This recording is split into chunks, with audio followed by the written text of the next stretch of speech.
The girl's father realized that the two of them couldn't get out and run away from these monsters, so he was determined to sacrifice himself for his daughter. He knew he had no chance of winning, but he could buy her some precious time to escape. His daughter's name was Evil, and he asked her with all his determination to keep running to the city where it would be safe while he held back the monsters.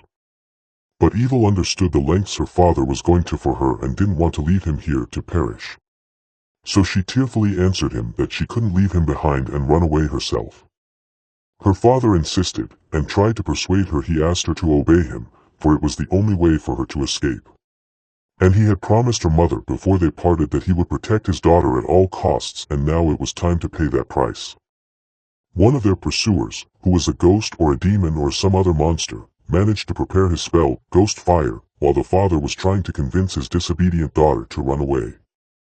However, the ghost didn't have time to use it, as the father had something to answer with a powerful shout that since Evil doesn't want to run away, then they should end it all quickly and use his strongest abilities to do so.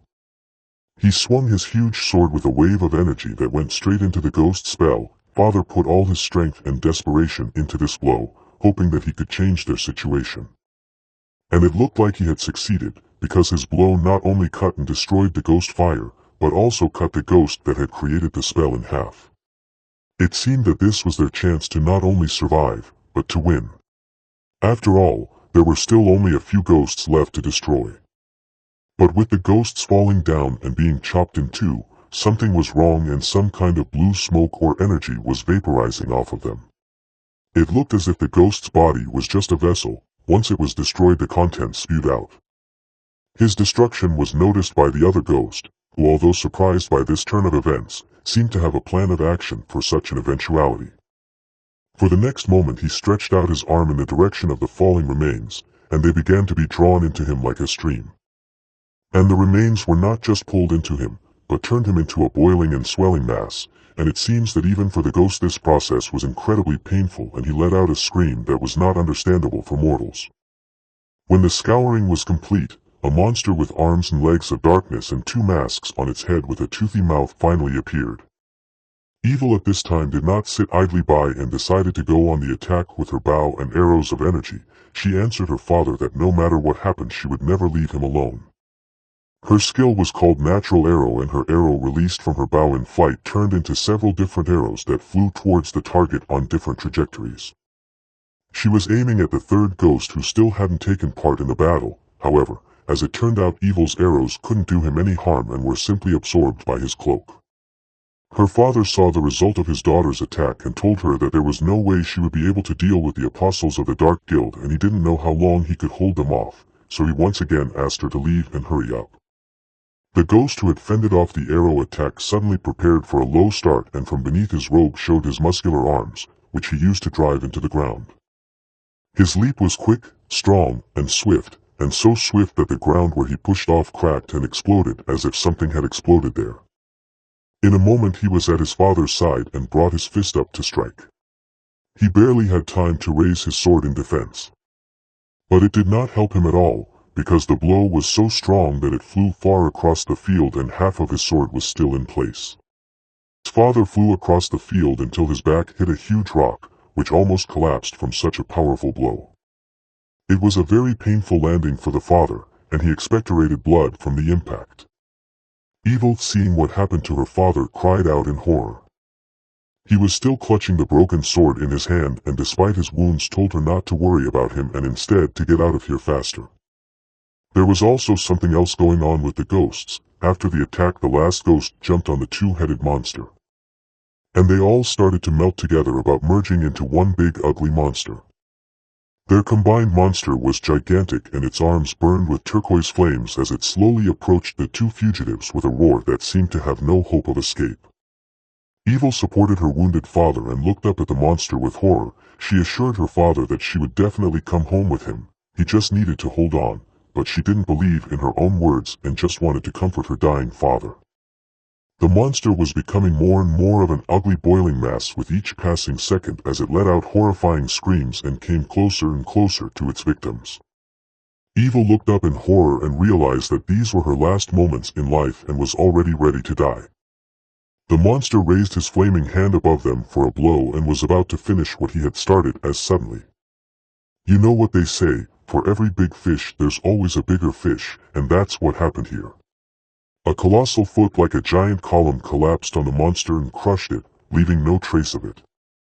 Evil and her father were showered with a stream of dust and small stones, but overall they were completely unharmed. However, she was surprised to see a colossal mammoth that was known as Lord Mammoth. He was so huge that his carcass covered the sun. And somewhere high up in the clouds on its head was an ancient temple, ruled by an immortal toad with scrolls scattered around him. But even the toad was not the top of this pyramid. It mentally addressed its elder brother and reported to him that the danger had been destroyed, but the question remained what to do with these two harmless humans. There was a small house on his head. And guess who was in it?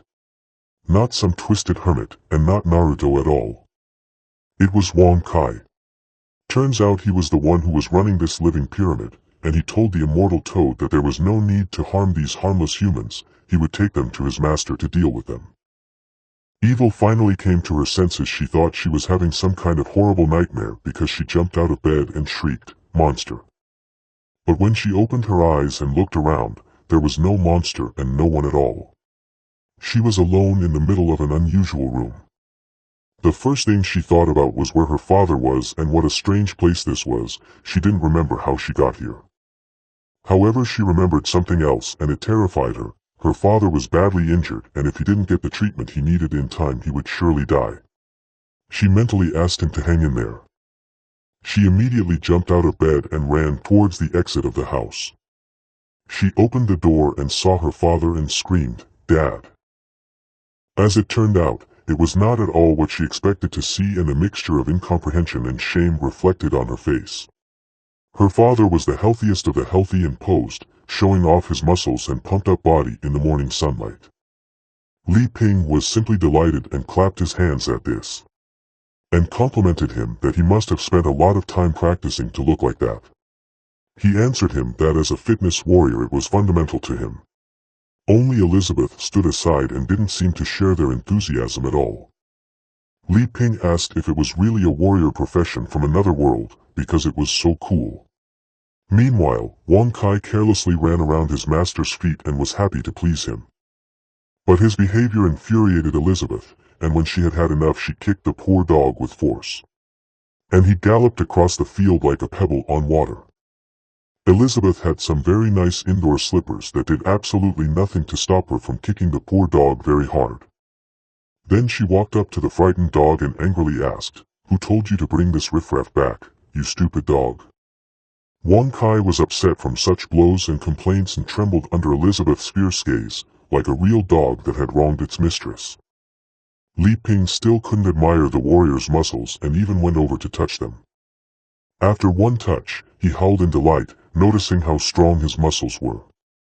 The old warrior was flattered by such attention and admiration, and decided that since Mr. Li Ping liked his body, he would not hide it.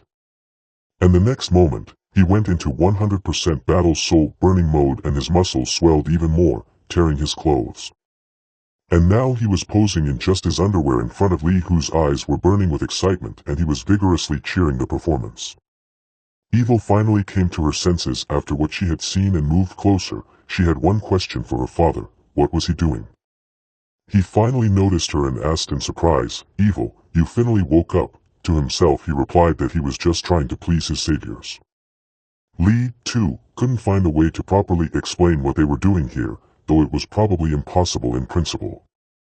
However, the awkward situation, if I may say so, was saved by Elizabeth, who interrupted their conversation and told Evil that since she was awake, it was time for them to get out of here. And moving dangerously close to the frightened girl, she added that she was warning her. She demonstrated her superiority in all areas, if you know what I mean. And said she was the first to arrive, unmistakably implying that she would not tolerate competition. Li tried to ease the tension between the girls and intervened in their conversation. He told Evil that they rarely had guests over, so he invited them to go to the house and continue their conversation there. After inviting the guests into the house, he made them each a cup of tea and invited them to help themselves. He was really sorry that now he had nothing good to offer them in this rural area, only this barley tea that he had made himself. Evil looked at the cup of tea as if it were the most valuable treasure in the world and asked her father if this was the miracle potion he had spoken of that would immediately heal whoever drank it. Upon hearing her words, Lee laughed awkwardly, assuring them that it was an exaggeration, and he then simply gave them some cold water from the well. Elizabeth was sitting next to him, not liking what was going on at all, drinking her cocktail and not at all embarrassed to show her displeasure. She wondered what evil experiment Li Ping had brought these two weak people here for and what he wanted to do with them. Could it damn well mean she alone no longer satisfied him? The old warrior started to make excuses, that he was already unconscious back then before that time and could barely remember the details. And it was like this, Li Ping was working in the field as always and was absolutely happy about it. On such a peaceful and quiet day, there was no sign of trouble. But his calm work was interrupted by Wang Kai, who brought two unconscious people.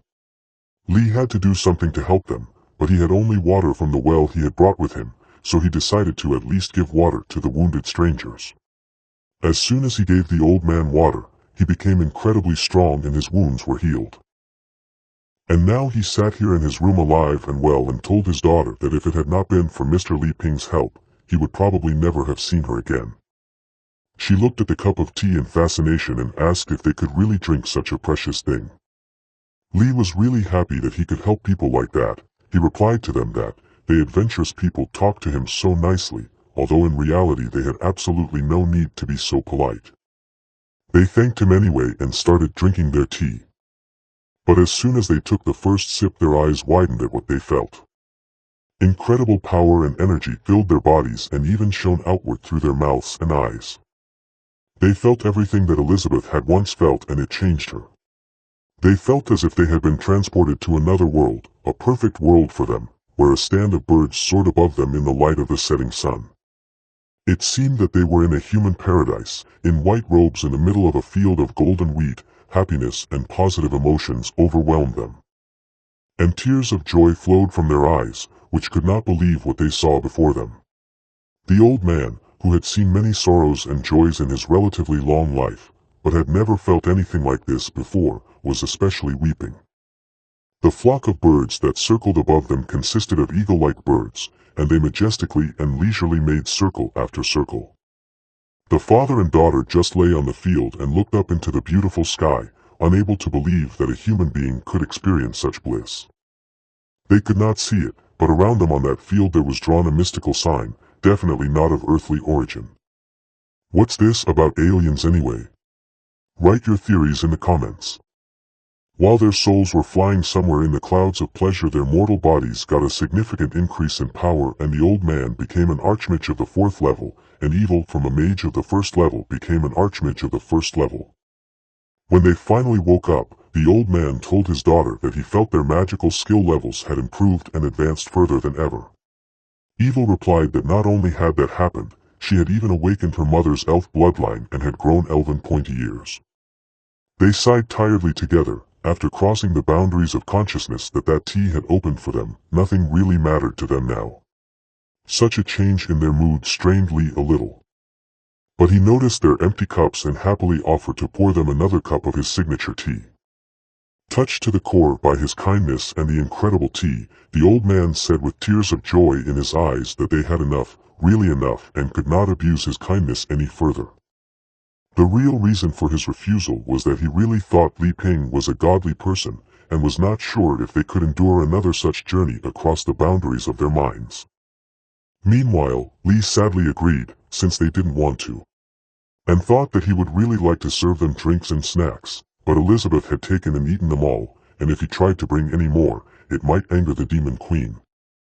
He didn't think so for nothing, for Elizabeth was sitting next to him, sipping her cocktail and thinking that everything except this tea, which she didn't like, belonged exclusively to her and the others shouldn't even think or dream about it.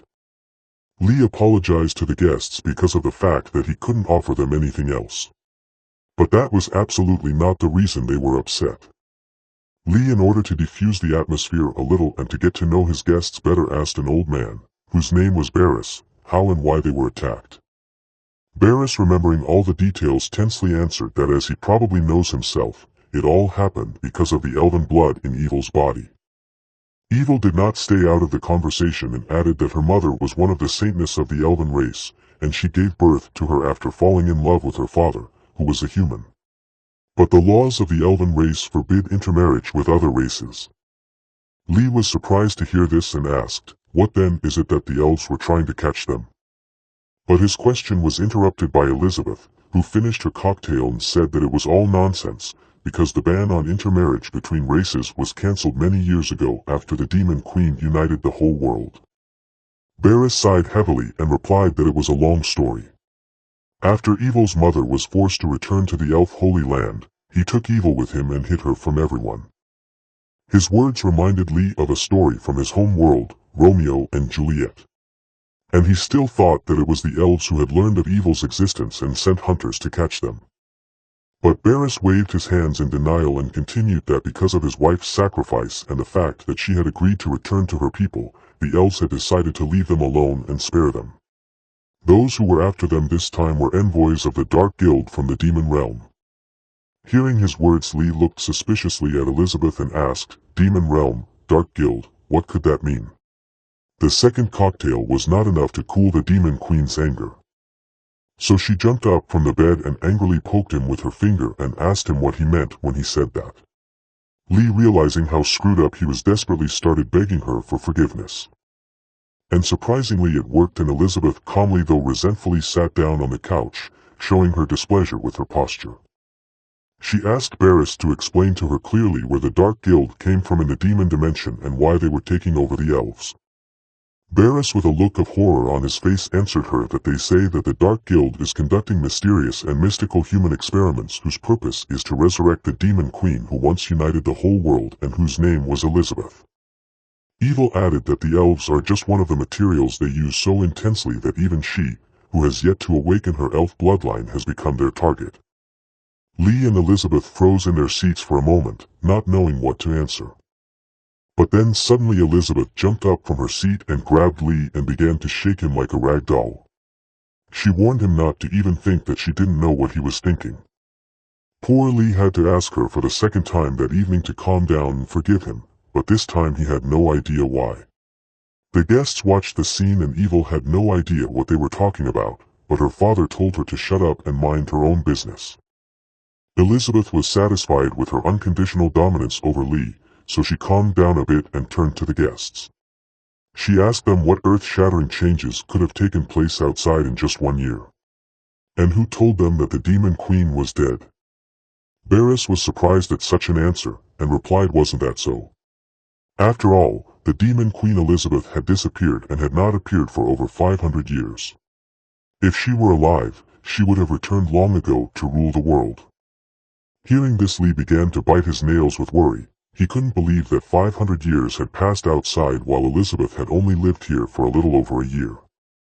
However, little things like time and hundreds of years seemed to be of absolutely no concern to Elizabeth, who continued to sit quietly on the sofa. The only significance to her was, what were the rumors about her death and how did she die? Evil answered that according to ancient literature, the Demon Queen Elizabeth was killed by a legendary hero. But she was interrupted by her father and went on to say for her that legends say that the battle lasted for a month until the legendary hero sacrificed himself to protect the continent of heroes and died with the Demon Queen. When Elizabeth heard this, her eyes flashed with rage and she looked at them with a murderous look and asked them how dare they. The fire in her eyes was no ordinary fire, it was a powerful illusion that anyone who looked into them would fall into. And father and daughter made that mistake. They thought they were on a mountain of skulls and blood, and the same landscape could be seen everywhere around them under the blood moon. They were very scared and didn't realize how they got here. Evil asked her father in a trembling voice, "What is this place?" Her father answered her in horror that it was no illusion at all, it was pure killing intent. But the illusion disappeared as suddenly as it had appeared, and they again saw before them the displeased face of Elizabeth, who told them that all these rumors were not true. The realization of such a possibility made the unhappy guests stop everything they could, and they became more like cats frightened by a dog than human beings. They had not even allowed themselves to think that it could be so. Lee saw their confusion and confirmed with a smile that this was the case, because he was the legendary hero, at least that's what the system told him. Words are hard to describe the emotions that the guests were forced to endure. The news, one more terrible than the other, poured down on them non-stop. And they looked in horror at Elizabeth, who, at first glance, could not be said to have drowned the continent in blood and seized power alone. Lee continued to speak, but with a wary look at Elizabeth that it was her. "It's the Demon Queen Elizabeth." Lee even covered his eyes to avoid seeing what was going to happen next. With such news, the guests just went into a blackout from such information overload. They even started foaming from their mouths like rabid animals. Elizabeth, on the other hand, just made a disgruntled face, only she knows why.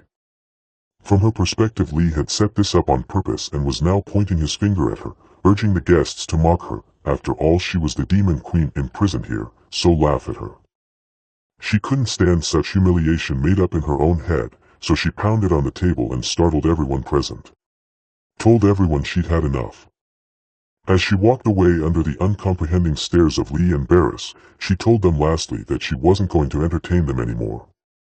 On the outside she seemed calm enough, though upset. But inside she was furious and even steam was coming out of her ears. She kept repeating to herself that that stinking and mean Li Ping had gotten a lot of nerve.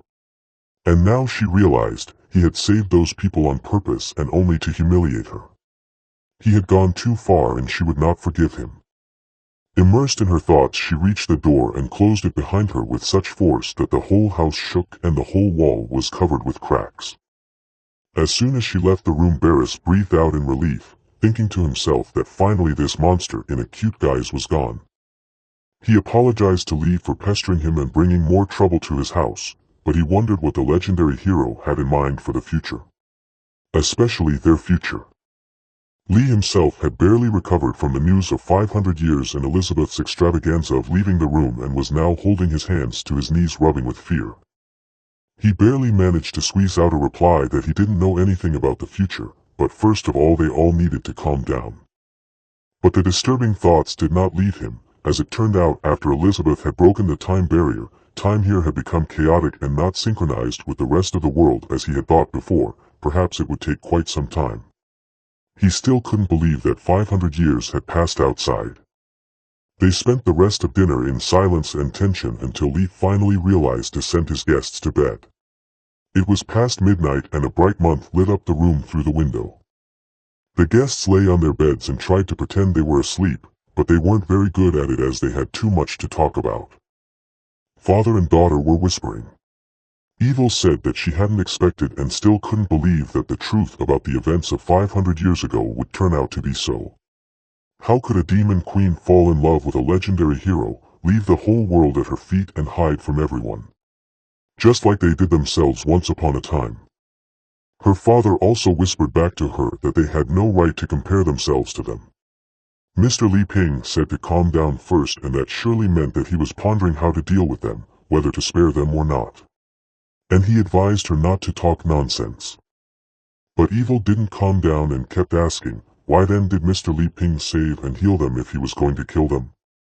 Even an old warrior like him, who had seen many things, didn't have an exact answer to such a complex question. But he assumed that just as Li had mundanely helped them make the breakthrough to the advanced stage of magic with his sacred tea and then nearly strangled them by offering a supplement. He thought that for beings of this level, they ordinary mortals were no more than ants, and whether they were spared or killed depended solely on their mood. Suddenly there was a thud of footsteps. It was Lee who had come to check on the sleeping guests. But in the midnight darkness he seemed like a maniac. And his next sentence did not sound as he intended. He asked why they were still awake and what were they doing so late. Poor Evil had tears in her eyes and started to say goodbye to her life. She thought it was the end and he came in a bad mood to deal with those annoying ants he was tired of playing with. And Lee's grin in the dark was really scary, like a villain's. However, when he came closer and the moonlight illuminated him, he was smiling in a friendly way and holding a deck of playing cards. He asked them if they wanted to play cards since they were awake anyway. Barris, who expected a lot, but definitely not this, in a nervous voice and stammering a bit, asked if he really wanted to play cards. It was just like that, and having lit a candle in the room, Lee began to explain them the rules, which they, as it turned out, did not know. They sat around the candle, and when Lee finished explaining, he asked if they understood everything and looked at his students carefully. Barris answered him with the same look and replied that it was roughly understood. Evil, remembering her father's words, concluded that this game was Mr. Li Ping's test for them, by the results of which he would decide whether to kill them or not. Therefore, she was as focused as possible to win. Li saw the guest's readiness, and said okay then, he will start dealing the cards. Evil nervously swallowed the lump in her throat, as if she was deciding on some deadly trick. Then she asked in a trembling voice, Mr. Li Ping, may I dare to ask, what's the name of this game? She could see the ominous blue aura emanating from those cards with her elven vision, and it made her tense. Such a question surprised Li, and he didn't even know what to say to her. He needed to come up with a name for the game, which in his world was called Fighting the Landlord, or Dodishu, so that they would understand and remember it. Such a difficult task stumped him for a few minutes. But he did come up with a name for the game and happily pounded his fist on his hand. He told them to call the game Dragon Fight. But such a name was not received at all as he expected, and only frightened his guests, who were very familiar with dragons and their power. As it turned out, they were not alone in the room, and Elizabeth was spying on them using her high-level magic concealment technique. She looked like a cute little ghost with wings, and it was also the first time she had heard of a game like Dragon Fight. She looked down at the players and couldn't figure out what that sneaky Lee was up to this time. Meanwhile, he was trying to explain the game, which was that two brave heroes, that is them, had to join forces to defeat the dragon. Who would be the hero and who would be the dragon depended on the cards they drew and on the strength of their set of cards. Then he asked them if they understood everything, or should he repeat it again. The father and daughter looked at each other nervously, and Barris replied that of course that was enough and this was a test for them. It seemed to them that Lee was really a sick maniac who had decided to play cards on their lives. And now with a sly smile said that he was about to deal them cards and reminded them to think things through well before choosing. The Real Lee looked at his cards with a good-natured smile and advised them to hurry or he would take the best of them. Barris turned to his daughter and said, Evil, there is no room for hesitation now, and she should take her cards. Poor Evil had no choice but to agree. She reached out her hand to the cards, which she thought were surrounded by electric shocks. As soon as she touched the cards, she and her father were suddenly transported to another dimension where they were sitting in the middle of some huge dark lake, but not drowning in it. Barris looked around and didn't know how they could have traveled to another dimension so quickly. However, even stranger things were happening to Evil, who was forced to lean on the floor with her hands. She had spent all her magical power just picking her cards and was now barely hanging on. She realized that she couldn't go on any longer and needed a break. She turned to her father and told him that she was sorry to let him down, but she couldn't go on any longer. Barris, seeing his daughter's condition, reassured her that everything was fine and advised her to leave the rest for him. He would sort it out. Lee didn't notice how difficult the game was for his guests and was looking at his cards with fascination. He asked them if any of them wanted to be a dragon. He had a very nice set of cards in his hand, even though he didn't have many big cards in it. He also had big kings and small kings. It was not bad and he had a good chance of winning. The scared father and daughter turned down the offer to be a dragon. They looked at their cards and still couldn't figure out if their cards were strong or not. Lee looked at his cards and realized that if he could draw 1 4 and 2 aces from the deck, he could win and was ready to take the risk. He asked them again if they wanted to be a dragon and they shook their heads vigorously in the negative. Lee had no choice but to be a dragon in this game and he was fine with that. He warned them that he would not be polite. Then he reached out his hand and took the top 3 cards from the deck. He flipped them over and threw them into the middle of their makeshift circle. To his dismay, there wasn't what he wanted to see there. Lee looked at the cards with a sad face. What a disappointment. However, the guests completely misunderstood his emotions and were terrified to think that he might be beaming with displeasure at their performance. The game continued and Lee was about to play an 8. After his move, it was Barris' turn, who was pensively looking at his cards and pondering that if they successfully passed this difficult test, Mr. Li Ping would surely spare them, so they could not afford to give up. But as soon as he bit down on one card to play it, he felt something. It turns out that every time he played a card, it cost him his life force. That didn't stop him. He was determined, he thought, to survive at all costs and played the Jack card. His finger he used to hold the card before throwing it wrinkled like dried up. Evil was shocked at what happened to her father's finger. It seemed to have aged 40 years and belonged to a very old man. But Barris was a true warrior and was not going to give up so easily. He told his daughter that he was fine and could handle everything. Evil, seeing the desperate determination on her father's face, didn't dare to contradict him and agreed to give up in this round. Meanwhile, Lee looked at his cards and realized that he was not doing as well as he would like, and if he responded to Barris' move now, he would most likely be at a disadvantage. So he decided to fold as well. Barris was shocked at this turn of events. How could a legendary hero pass? He decided to interrogate if he really didn't want to answer. And Lee nonchalantly replied that he did. Barris was horrified by such a choice of the legendary hero. It seemed to him that he had finally realized Lee's intention, which was to purposely make him continue playing cards by absorbing his life force. He thought that in such a situation, the best solution for him would be to get rid of all his cards as fast as possible. So he played 8 cards at once, the combination of which was called Flying Dragon. Barris put these cards in front of Lee and confidently said that according to the rules, this combination of cards is called Flying Dragon. However, as soon as he played the cards, he realized with horror what the price was. He grabbed his foot and saw that the same thing had happened to it that had happened to his toe before. He now realized that the greater the power of the cards he played, the greater the price he paid for it. As it turned out, the combination, the Flying Dragon, was called that for a reason, for after the combination was played, a blue dragon of energy appeared above them. Evil and Barris almost lost their jaws and eyes in surprise when they saw the dragon. The dragon was truly intimidating and was preparing his attack by gathering a blob of energy in front of his mouth. Once it was ready, it shot a beam of energy directly at Lee. Evil and Barris were simply petrified with fear. Elizabeth's ghost, on the other hand, watched it all with indifference, not showing any emotion. The dragon after its attack began to disappear as suddenly as it had appeared. Barris was horrified. He didn't know it would turn out like this. As it turned out, the fact that he played a combination of cards led him to a losing situation, not in the game, but in life. And now he is doomed, because he just offended a legendary hero and now he is sure to die. But Lee didn't seem to notice the dragon's attack, and the blue flame that was still burning on him didn't seem to bring him any discomfort either. He continued to study his cards intently. And then finally said that it was well played. Barris was confused and didn't realize whether to rejoice or cry, but just in case he suggested that Lee start the next round.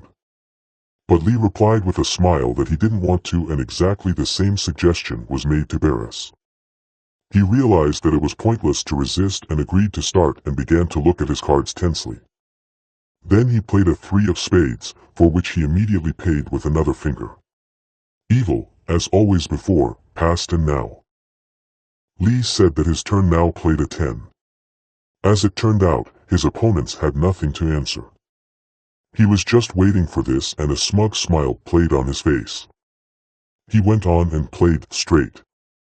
They were all immediately surrounded together by streams of energy forming a circle around them. A large wave appeared and immediately rushed towards them. Barris only had time to scream in fear when a wave called Sky-Destroying Wave came over them. The wave hit them, nearly washing them away, and Barris shouted to his daughter to hold on. But there was so much water that it covered them and they began to sink, gasping for air. When it seemed to them that everything and now they were going to drown, the water suddenly disappeared and they began to breathe convulsively, greedily grabbing air with their mouths. Evil exclaimed that she couldn't play this anymore. Lee seemed not to notice the despair of his guests and continued to play as if nothing had happened. Next he played 3 of a kind with a pair, and he was immediately surrounded by streams of blue energy. But this time the attack was different, not a dragon or a wave. It was a battle chariot that was already on its way to attack. Barris could not respond in any way and was already preparing for another beating, but then Evil intervened and asked to wait. She was determined to help her father and now she had the right cards to do so. Her father asked her not to do it because she would then have to pay for drawing the cards with her life force. But that didn't stop her and she replied that she couldn't hide behind his back forever and now it was her time to protect him. She also, like Lee, played three of a kind with a pair. But because of her elven blood she didn't age like her father, instead she spent her magical power. And now two chariots appeared above them and with a fierce shout rushed one upon the other. In the next moment the chariots collided and there was an explosion in the place of their collision, coloring everything around in turquoise tones. But as soon as the smoke from the explosion cleared, Lee's chariot came out of there unharmed, shining with a bright turquoise light. Barris and Evil froze, unable to believe what had happened. When they came to their senses, Barris immediately turned to his daughter and asked if she was all right. She frowned her eyebrows at the protagonist and told her father in a firm voice that she was fine. Lee, with a smile on his face, turned to the father and daughter and said that even if they lost their cards at the right moment, they still had to protect their teammates, also adding that the most important thing was their determination and teamwork. At the same time, he thought to himself in surprise that he didn't expect that they would understand the essence of this game of cards so quickly and would even be able to impose a good competition on him. Barris heard his words about determination and looked questioningly at his hand with two dried-up fingers. He wondered what he really meant. But then Lee suddenly looked at his cards, solemnly announced that it was all just too late. He was absolutely sure of his victory. Evil and Barris didn't understand what was going on and looked at him in despair. Even Elizabeth realized that something was about to happen and she had a bad and ominous feeling about the whole thing. Lee pulled out two of his cards, and with a smug smile placed two jokers on the floor at once. Immediately afterward, the ceiling above them shone with a blue light and a huge crack appeared. The father watched in horror, not knowing what kind of terrible creature would appear from there. From the crack appeared large hands with long claws, which began to widen the crack, until finally a hideous-looking jester or clown with bells on his hat could squeeze in and with his toothy smile scared the hell out of Evil and Barris. And even Elizabeth was shocked by the creature that Lee had summoned and the censorious words she lacked to express her emotions. As it turned out, it was a Supreme Clown King who was also a 3-star demon level, and he was already reaching out his clawed hand to the frightened victims. But suddenly, he stopped and summoned a cute heart. However, he never did anything with it since that got his attention. On the other hand, he looked directly at Elizabeth and asked what she was staring at. After a moment he turned the heart in his hands into a knife. And turning to Elizabeth he advised her to be careful as he might just kill her. He licked his knife viciously and bloodily to confirm his words. She was furious and asked him who he thought he was looking at. She was preparing a spell to show him who he was messing with. She, being a demon queen, had already lost her honor by losing once and had taken the humiliation of being imprisoned for over a year for a hero to feed her. All this to barely reach the level of a 3-star demon god. Now she couldn't believe that the legendary hero had so easily and casually summoned a rival equal to her in a game with mere mortals. Meanwhile, father and daughter had already come to terms with their fate and Barris begged forgiveness in his daughter for being powerless. She sadly answered him that he could not blame himself, for it was all her fault. She herself had annoyed Mr. Li Ping. But suddenly Barris coughed up blood and was horrified to feel the life force draining out of him at a maddening pace. Hardening himself, he placed his cards on the floor without even realizing what he was doing. Lee finally noticed the distress of his guests and asked if they were all right. He figured it was all because their injuries from the demon attack still hadn't healed. Then he looked down at the cards that Barris had placed. It seemed to Lee that Barris could have won a lot of time ago and was just letting him play with it. Now he seemed so naive and stupid to himself for thinking he was good at this game, but really just disturbed the rest of his guests. With such sad thoughts, he began to pick up the cards scattered on the floor. And his horrible summoned clown immediately vaporized. Lee gathered all the cards back into the deck, and stood up and thanked the guests for the game and the fun and advised them to get a good night's rest. And frustrated, he headed out of the room apologizing for the inconvenience. The father and daughter were really surprised and puzzled. They couldn't believe that they were still alive. And now they knew for sure that this legendary hero would be very difficult indeed for them to understand him if at all possible. Elizabeth on the other hand had her own worries. She was furious. How outrageous it was to her that even playing cards with these two people, the legendary hero's real plan was to find an opportunity to attack the Demon Queen. The next morning the guests wished to go on their way without any delay and without breakfast. Lee thought this strange, and asked them if they would like to stay a couple of days longer, for the fruit he had planted was almost ripe, and he planned to give them a banquet. But Barris bowed to him in return and said that they could not occupy the two of them any longer. And Lee's kindness and favor would never be forgotten by them. Lee was surprised at such gratitude and asked them not to make things so serious. Before leaving, Barris assured them that after they left they would keep their secret and absolutely wouldn't say anything to anyone. Evil asked if Lee really wanted to give them such a valuable gift. She had a white tea box in her hands.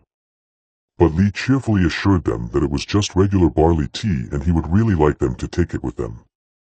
As it turned out, the gifts didn't end there and Lee put something else in Barris' hand, saying that it would be a memento of him to them.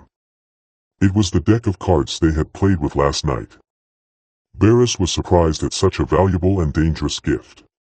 Horrible memories of last night flew before his eyes.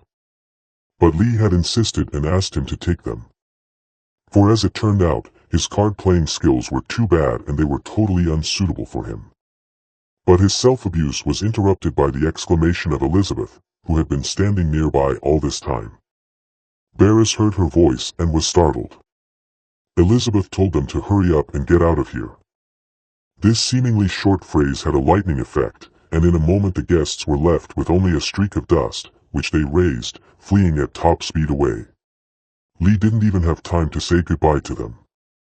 He stared at them questioningly, not realizing what had happened. As soon as the guests disappeared over the horizon, Elizabeth turned around and went into the house, saying that now that everything was back to normal, Lee should go and cook a lot of food for his queen. The poor man had no choice but to agree. Barris was desperately dragging Evil by the arm, eager to get away from that cursed place where the two super creatures were playing their strange games. Poor Evil got dizzy from running so fast and asked her father to stop for a moment, because she couldn't take it anymore. Barris himself was tired and finally slowed down sharply. He tried to catch his breath, and he could hardly do it after such an intense run. Still trying to catch his breath, he remembered the events of last night, the worst night of his life, first the test in the form of a game from a legendary hero, and then the threats from the Demon Queen.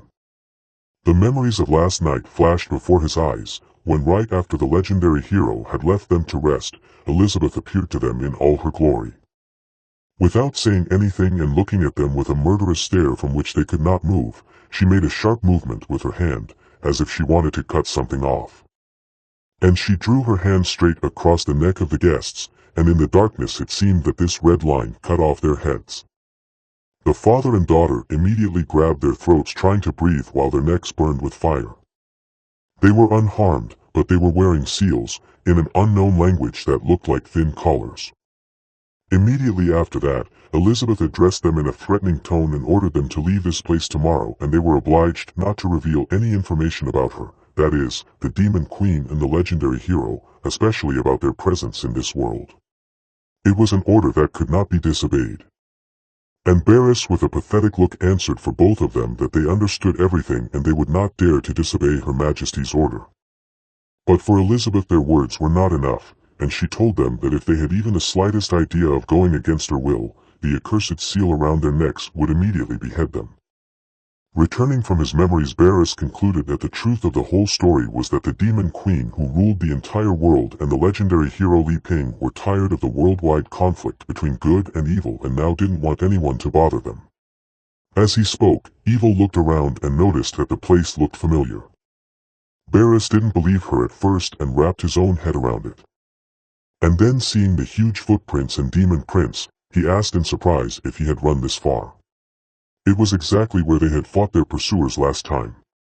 Watching them from far away was Wang Kai, who thought that sending them here should stop them from pestering the master and that fierce woman forever. It turns out that it wasn't actually Barris who was running so fast out of fear, but Wang Kai was helping him a lot, in a way that he didn't even realize. Evil and Barris stood in front of the giant mammoth's footprints and saw the corpses of the Dark Guild apostles that were still here.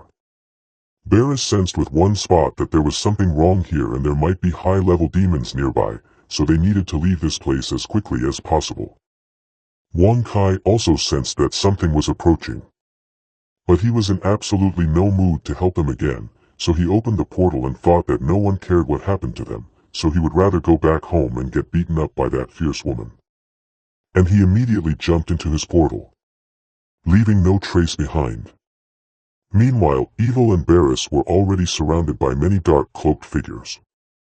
But this time there was one demon who stood out among them, and now he was laughing gloatingly while the other low-ranked demons were making incomprehensible noises, either laughing or just intimidating their victims. Barris was horrified to recognize that demon as the Great Apostle. It was the first time Evil had heard of him and did not fully understand the danger they were in. The Great Apostle of the Dark Guild continued to laugh and pointed his finger directly at the two victims in front of him. Immediately, a multitude of high-level spirit demons rushed to attack. The father and daughter were very frightened, for the difference in their strength and levels was very significant. Evil realized that they had no chance in the battle and suggested to her father to run and she would stay and buy him time.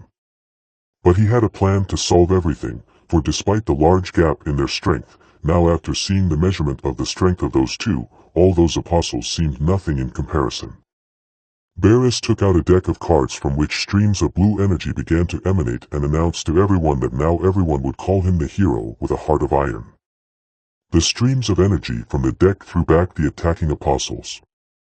The Great Apostle did not expect such resistance.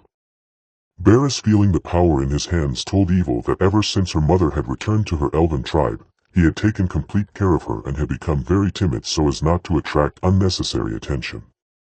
But now he knew he was wrong and just running away wouldn't solve the problem, and now with this power, if they survived and got through this difficulty, he would take Evil to the elven tribe and take her mother back to reunite their family. Next he squeezed a deck of cards in his hands harder. And 4 cards flew out of it, surrounded by green energy. It was a summoning card. This combination of cards allowed him to use a technique called 4 Bombs of God Arrow Indulgence. The majestic image of Evil's mother appeared above him. And she, unable to believe her eyes, could not take her gaze off of her. Barris gathered all the energy in front of him and shouted that now he would play his card. The image of Evil's mother caught a bundle of green energy and formed it into a bow and arrow. The arrow flew at an incredible speed, slicing through the air with a whoosh. One of the demons only had time to shriek. In the next instant, the arrow began to pierce through the demons' heads one by one. It didn't fly just straight, but zigzagged, leaving no chance for the demons to dodge. When the last demon's spirit was defeated, the arrow flew straight at their leader, the Great Apostle, who did not even make an attempt to dodge, confident in his strength and invulnerability. As the arrow flew toward him, he stopped it with one hand with a smug smile. But when he felt its power, his smile immediately changed to a nervous one. He immediately tried to hold the arrow with both hands, chafing and chuckling in panic. But he never managed to contain that power, and the arrow pierced the head of the last enemy on the battlefield. Barris carefully stacked the cards back into the deck. The image of his wife began to fade with them. Finally he could relax a little, and immediately his strength failed him and he fell to his knee. His daughter immediately ran up to him.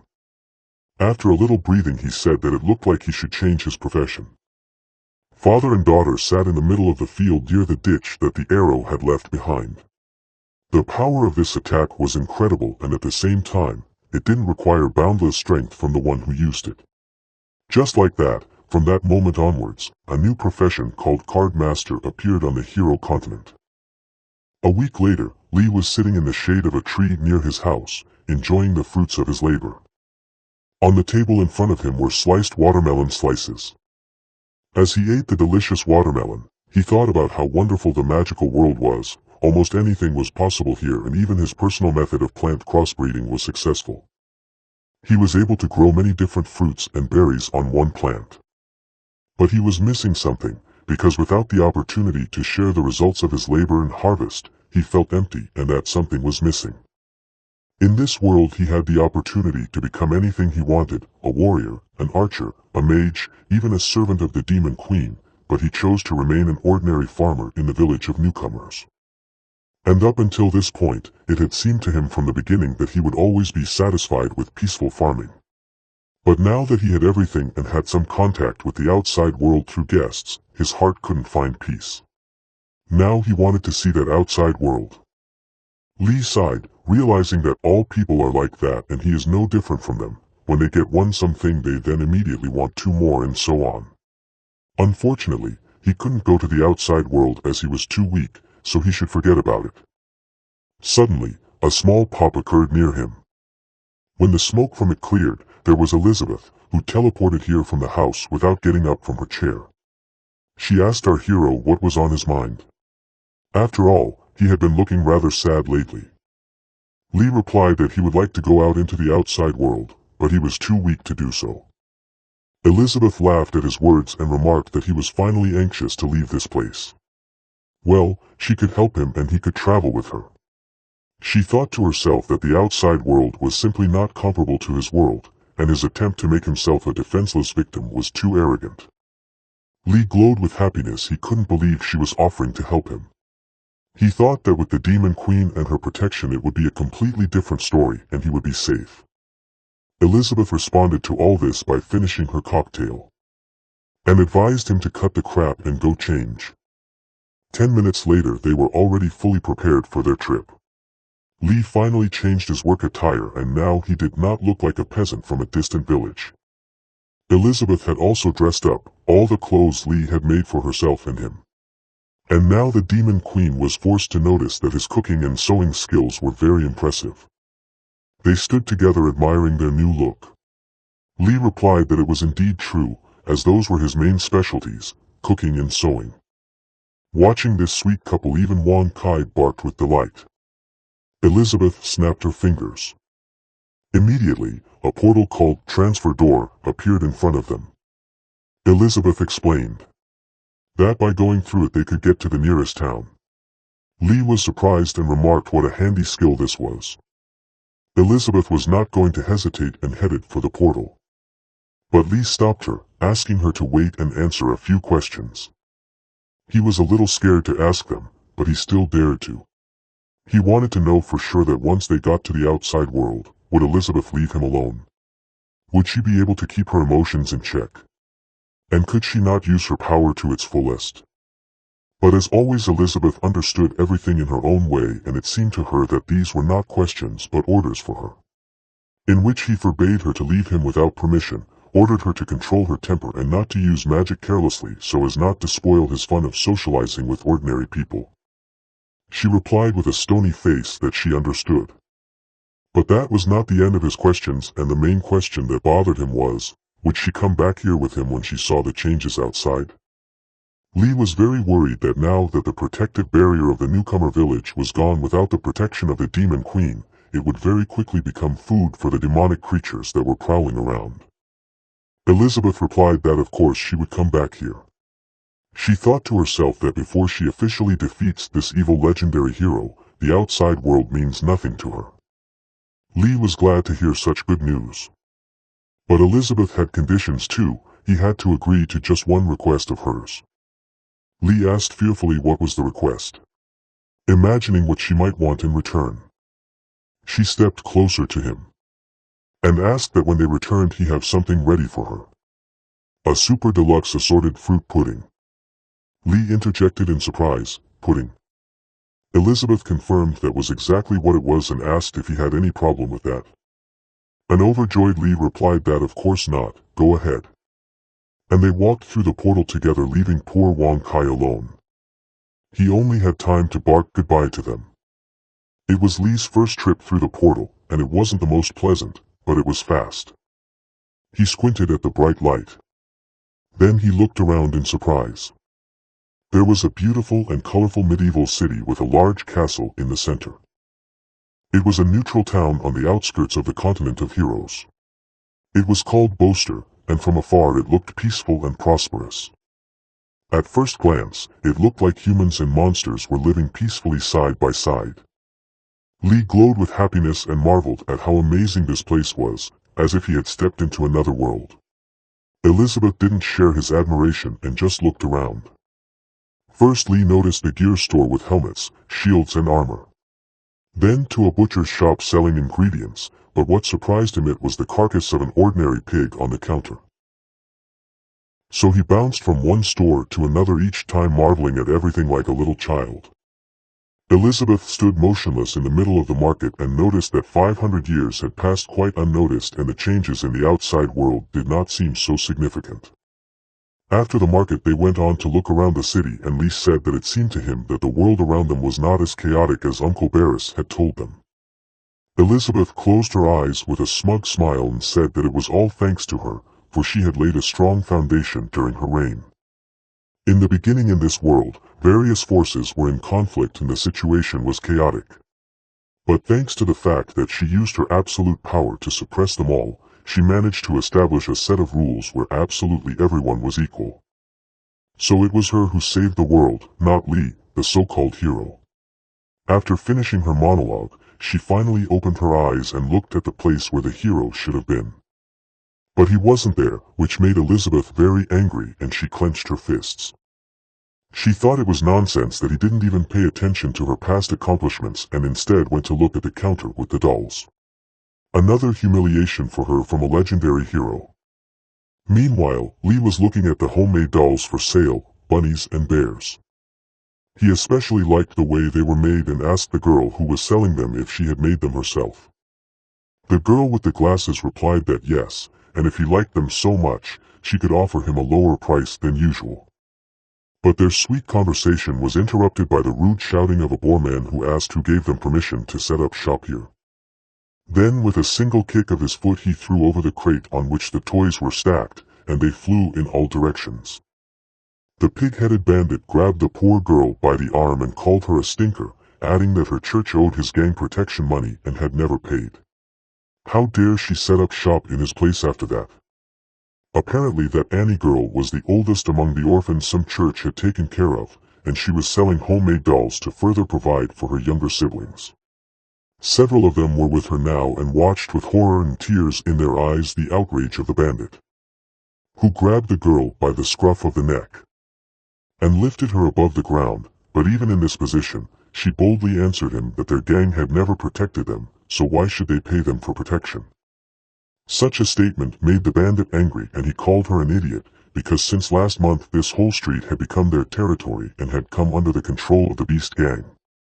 And now if she wanted to survive here, she would have to pay them a ransom every month. The girl desperately replied to him that none of this was true and the church belonged to the nun, not them. And when she returned, their gang would be in trouble. Lee watched everything in rage but did nothing about it yet. The boarman continued to threaten the girl by telling her that she was uneducated and didn't understand anything about the situation. For that he would so and so throw all the orphans away and raze that broken church to the ground. Lee finally couldn't stand it any longer and shouted at him to stop. The bandit, not believing his ears, turned to see who was so brave and stupid and asked him what he was going to do to stop him. Lee immediately lost his fervor and began to stammer, unable to say anything intelligible. Elizabeth looked at him askew and thought that he minded his own business. She did not understand why he wanted to play with these ordinary people again. But for Lee everything looked completely different, and he looked pleadingly at Elizabeth for help and support. She turned away from him proudly and unapproachably, unwilling to stoop to his level. Not getting a clear answer, the bandit began to get furious and repeated his question, asking what intentions our hero has. Lee in horror grabbed his head, not knowing what to do. But then he came up with a brilliant, as it seemed to him, idea. And he immediately decided to realize it.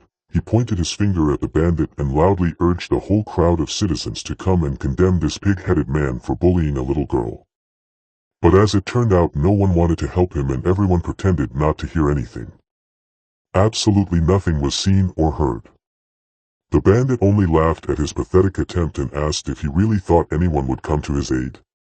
Everyone on this street knew the Beast Gang, and no one wanted to mess with them. The pig-headed man looked suspiciously at the hero's clothes and made the assumption that he was a foreigner from the south. But then grinned nastily at the protagonist's companion and said she wasn't bad.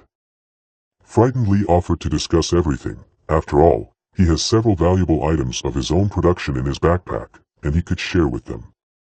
But this arrangement did not suit the bandits, who appeared from the crowd and now approached the protagonist. The pig-headed man ordered them to undercut all their goods, beat the insolent man, and seize the woman and drag her to their lair and lock her up there.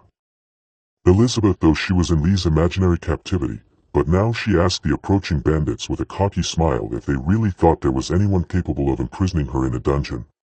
So they were really stepping on the tail of the tiger. Just then, pink clouds with lightning bolts covered the sky over the town and Elizabeth's evil smile appeared in the sky. The bandits were frightened and did not understand why the weather had changed so dramatically. And not only them, all the townspeople were terrified of what was happening in the sky. They all wondered what or who could have caused Armageddon on their heads so suddenly. Lee asked Elizabeth not to do that, not to destroy the whole town. He tried to calm her down as much as he could and asked her to calm down because she had scared them enough already.